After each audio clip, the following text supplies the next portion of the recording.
AI is probably the biggest thing anybody's ever seen.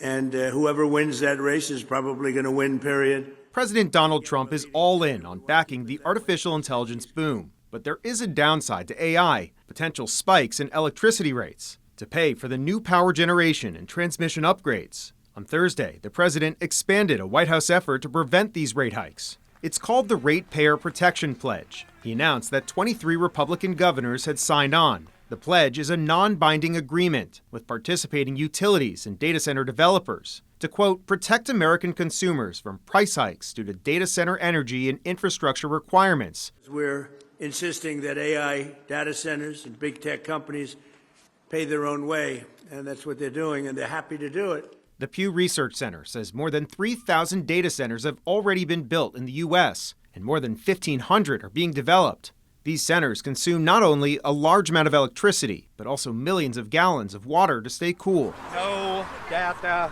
center. These utility spikes triggering protests like these across the country. On Capitol Hill, there are proposals that would require state public utility commissions to consider mandating that data centers bear the burden of any additional costs. And some states and cities have taken a more heavy-handed approach than the White House. New York Governor Kathy Hochul signed the first statewide pause on data centers to give state regulators more time to create new standards. And we've seen it on the local level as well. Last month, Charlotte, North Carolina approved a 150-day moratorium on data centers, while residents in Monterey Park, California voted to permanently ban data centers, becoming the first city to do so at the ballot box.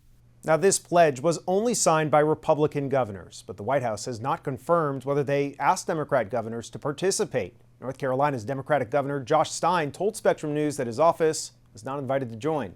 A spokesperson for the Democratic Governors Association told Spectrum News, quote, Democratic governors have been taking direct action to protect the people in their states and lower utility costs, especially since Donald Trump took office and passed the disastrous budget law that has caused them to skyrocket.